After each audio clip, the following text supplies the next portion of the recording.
Olá, como é que vocês estão? Vamos iniciar a nossa reflexão, mas agora nós vamos falar sobre a natureza da natureza. Mas antes, eu gostaria de indicar um livro meu chamado As Substâncias do Cotidiano. Ele é a continuação do livro anterior, que é sobre a sociedade do real, e agora eu exponho, através de exemplos práticos, o que significa a substância social ou os aspectos físicos da sociedade e qual a relação desses aspectos físicos com a substância ideológica ou a ideologia do ser humano que surge através das interações. Então, se você tem interesse de conhecer um pouco mais dessa teoria sociológica, que é uma parte da teoria da realidade ou perceptivismo, esse é mais um livro sobre o assunto. Mas discutindo a natureza da natureza. O que seria isso? O que é a característica mais firme do próprio ser, né? A gente discutiu vários assuntos aqui, né? A gente falou sobre a liberdade, sobre a comparação e o poder, sobre o sofrimento, sobre a vida, sobre a consciência, sobre o tempo. E a gente percebeu que a essência das coisas são elas mesmas. E que a gente não deve confundir a essência dessas coisas com outras. Já dizia alguns filósofos antigos que ética é você ser a melhor forma da sua natureza. Ou seja, a ética de um sapo é sapiar, a ética de uma ave é ser ave, a ética de um gato é gatear, é ser gato em si. Então, a essência da ética, portanto, através desse pensamento, seria ser o melhor de si, ou ser a melhor coisa do seu próprio ser a melhor forma de si mesmo. Então, quando a gente discute a natureza da natureza, ou a essência do próprio ser, é exatamente essa noção de você ser aquilo que é, aquilo que você aquilo que você é genuinamente no próprio ser. E hoje, muitas pessoas se falseiam. Elas fingem ser o que não são. Numa sociedade ainda mais como a que vivemos, onde tudo está polarizado, às vezes é complicado você manifestar o que você pensa, manifestar quais são as suas concepções, manifestar quais são as suas opiniões. Se você encaixar naquilo que é visto como a parte vitimista, você tem mais uma liberdade para expressar seu pensamento sem ser cancelado, né? É o que a gente encaixa ali da teoria da intersecção, né? Que tem lugares de falas que são mais livres dentro de uma sociedade, né? E essa teoria da intersecção é profundamente perigosa, né? Porque concede lugares a certos aspectos que devem ser vistos sempre como pessoas que sofrem preconceito e acabam sendo deixados de lado outras pessoas que também querem expressar aquilo que são. Por isso, quando a gente olha para a natureza da natureza, nós estamos mostrando um aspecto mais firme da identidade.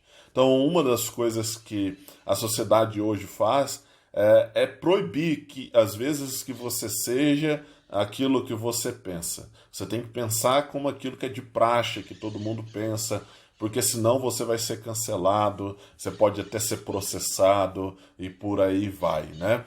Ou considerado como antiquado, patriarcal, e vai indo inúmeros outros conceitos que vão sendo considerados. Liberdade de expressão, se é liberdade em si, deveria ser essa noção de que eu sou livre para expressar meus pensamentos. Né? A noção de tolerância seria de fato tolerar a diversidade de pensamentos. Mas a noção de diversidade dentro do pensamento atual não é diversidade de pensamento, é diversidade sexual. É isso que é comumente defendido como diversidade. Então, eu defendo, eu luto em prol da diversidade. Ele não está falando da diversidade de pensamento, de que cada um pode pensar o que quer. Ele está falando da diversidade hoje de gênero, né? É isso que é diversidade. Só que eles vendem a bandeira da diversidade como se fosse realmente diversidade cultural, diversidade de pensamento e por aí vai, né? Então, esse é um problema do princípio de identidade nos dias de hoje. Um segundo aspecto que também traz a noção do princípio de identidade é a noção, como eu falei, você ser o melhor de si mesmo. Ser aquilo que você pode ser do seu ser em potência.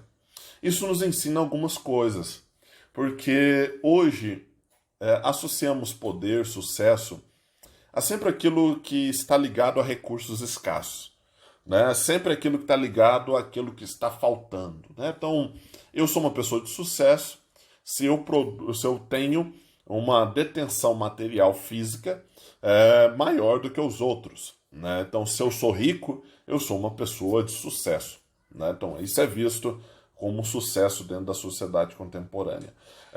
Também, se você detém um certo poder, uma certa influência, uma certa fama, mesmo que aquilo que você faça seja plenamente inútil, você é uma pessoa de sucesso. E isso vai contra esse princípio de identidade e esse princípio da ética. Uma frase que eu gosto muito de Lutero foi quando um sapateiro chegou para ele e falou assim: Lutero, o que eu faço para servir a Deus e viver mais Deus? E Lutero respondeu: faça um bom sapato e venda por um preço justo. Né? Olha só como é interessante a frase de Lutero. Ele não estava falando simplesmente uma vivência para Deus ou como viver Deus, mas também como viver a vida da melhor forma possível, que é esse princípio de ética, né? Esse princípio de identidade, ser o melhor de si. Apesar de que eu defendo outras formas de pensamento de ética e eu desenvolvo nos meus livros sobre sociologia. Mas esse princípio é importante e eu acredito que é uma das visões sobre ética. Mas a visão de Lutero é profunda. Por quê? Para Lutero, portanto, ser um bom homem ou viver corretamente, que de acordo com ele era viver para Deus, é você vender um bom sapato, fazer um bom sapato e vender por um preço justo. Olha só a associação. Fazer um bom sapato implica você dar o melhor de si, né? Ou seja, fazer o que você faz da melhor forma possível. Olha o princípio da ética e da identidade. É você fazer aquilo que você está fazendo. Se você limpa uma latrina, eu vou limpar a latrina da melhor forma possível, né? Então, uma das bases para Lutero é essa: você fazer as coisas que você faz da melhor forma possível. A segunda forma que ele ensinava é fazer um bom sapato e vender por um preço justo. Ou seja, fazer o melhor de si, dar o melhor de si e fazer da maneira mais justa possível. Então, tudo que você faz, procurar ser virtuoso, procurar ser honesto, procurar ser verdadeiro, procurar fazer as coisas corretamente. E isso é interessantíssimo para o nosso contexto atual, aonde a gente tem que ser aquilo que a sociedade vende como certo, né? Porque senão você vai ser cancelado. Não, seja o melhor de si, em sua natureza, em seu ser, dê o melhor de si. Infelizmente, muitas pessoas, à medida que o tempo passam, se tornam o pior de si mesmas, né? Se tornam velhos ranzinzas, velhos chatos, velhos cansativos. Então isso é muito prejudicial. A verdade sobre o princípio de identidade é essa.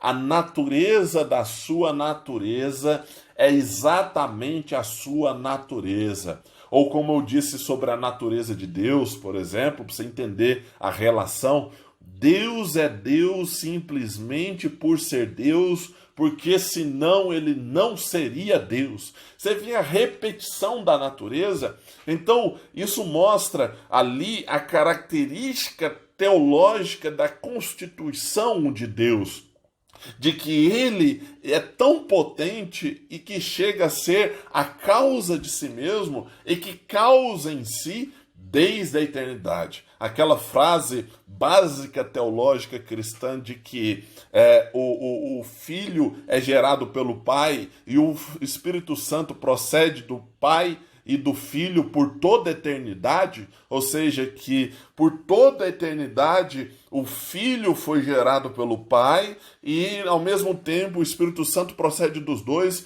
de uma maneira atemporal, mostra exatamente essa noção que falo sobre ele ser a causa de si mesmo e causar-se em si por toda a eternidade. Então, quando a gente aplica isso para nós, esse princípio de identidade, nós percebemos que devemos dar o melhor de nós e sermos aquilo que somos. Não esconder o que está dentro do nosso coração pelo medo de ser julgado, de ser mal visto e de ser considerado um ser arcaico e patriarcal.